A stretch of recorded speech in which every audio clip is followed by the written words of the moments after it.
नमस्कार विद्यार्थी। आज बिजनेस स्टडीज के चैप्टर नंबर 8 को हम समझने जा रहे हैं और वो है कंट्रोल। हम अच्छी तरह जानते हैं control is the last function of management. तो आइए सबसे पहले हम समझेंगे meaning of control. Control is a very important function of management.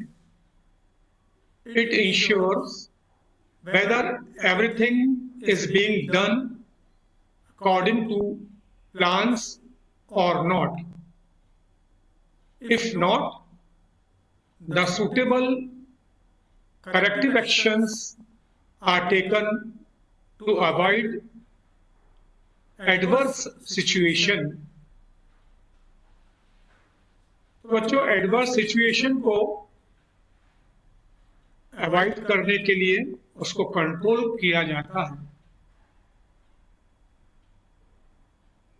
Discipline maintain करने के लिए भी कंट्रोल एक जरूरी फंक्शन माना जाता है। आइए हम देखते हैं डेफिनेशन। बच्चों, कंट्रोल की डेफिनेशन आप स्क्रीन पर दो विद्वानों की देख पा रहे हैं। आपको इन दोनों में से या कोई और डेफिनेशन बुक में से पसंद हो तो हम वो ले सकते हैं। जैसे फिलिप कोटलर की डेफिनेशन आप देख पा रहे हैं।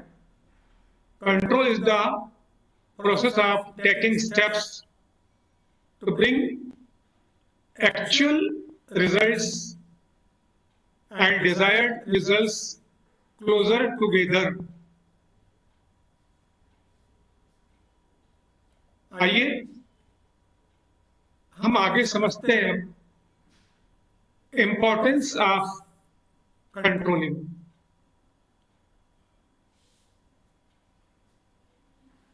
इंपॉर्टेंस के पहले हम देख लेते हैं पहले फीचर्स यानी कैरेक्टरिस्टिक्स। फर्स्ट है continuous process. Controlling is a never ending process.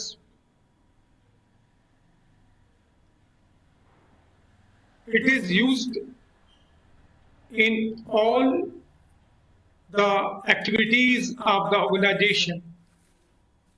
Control कभी भी खत्म ना होने वाली प्रोसेस है। ये किसी पर्टिकुलर ओकेजन पे नहीं,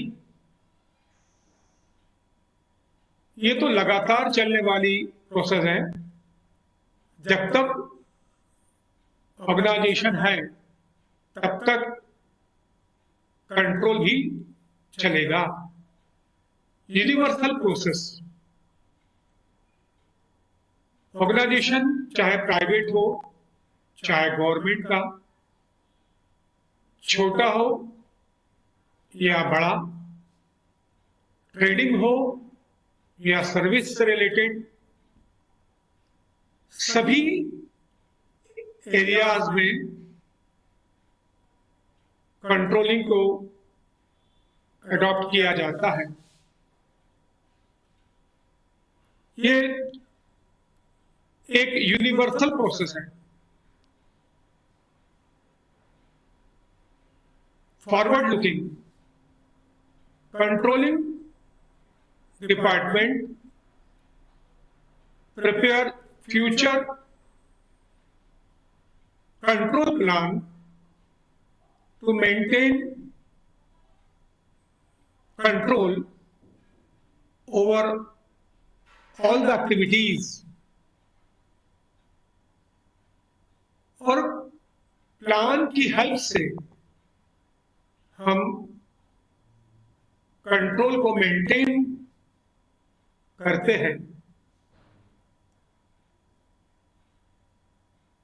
हम इसके थ्रू भविष्य को आंकते हैं, इसीलिए यह फॉरवर्ड लुकिंग प्रोसेस कहलाता है, goal oriented. Control goal oriented process है। हम कंट्रोल की मदद से हमारा टारगेट, हमारा गोल अचीव करने का एफर्ट करते हैं। आइए अब हम समझते हैं इंपॉर्टेंस ऑफ कंट्रोल।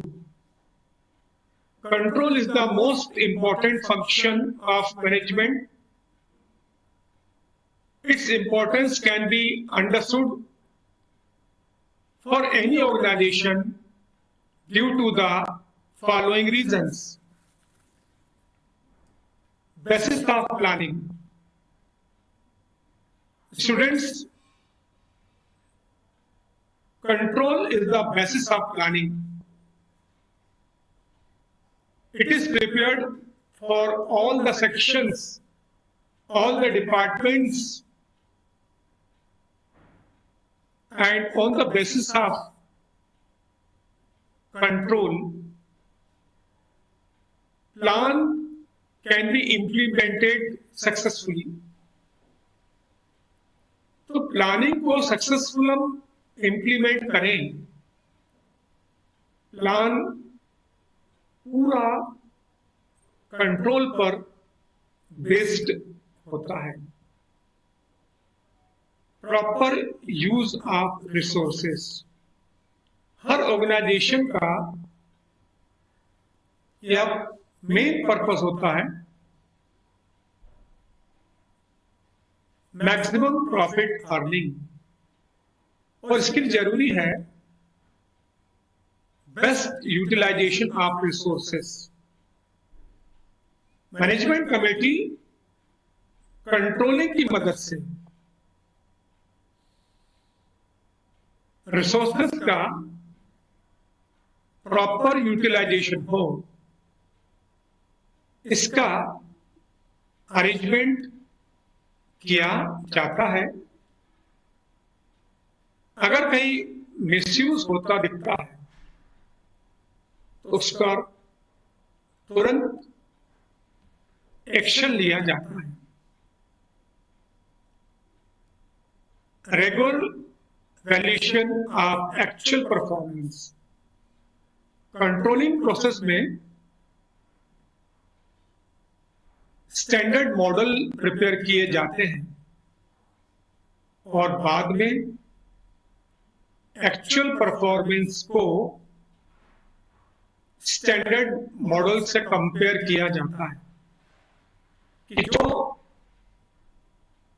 प्रोडक्शन तैयार हो रहा है क्या यह बिल्कुल वैसा ही है जैसा कि हमारा स्टैंडर्ड मॉडल है। यदि स्टैंडर्ड मॉडल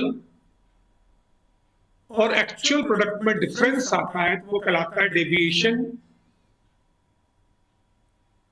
और इस डेविएशन को रोकने के लिए तुरंत एक्शन लिया जाता है। तो कंट्रोलिंग की मदद से एक्चुअल परफॉर्मेंस को रेगुलरली वॉच किया जाता है। Help in coordination. Coordination among all the departments, coordination among officers and staff is very essential for getting proper results, and for control help in this situation. Controlling की मदद से हम सभी departments के बीच में प्रॉपर कोऑर्डिनेशन एस्टेब्लिश करते हैं और इसके लिए डिफरेंट टेक्निक्स को हम इस्तेमाल करते हुए सभी डिपार्टमेंट्स के बीच कोऑर्डिनेशन मेंटेन करते हैं। मुझे बच्चों उम्मीद है आपको ये समझ में आया होगा। अगर कोई डाउट हो तो आप मुझसे जरूर पूछिएगा। Thank you very much.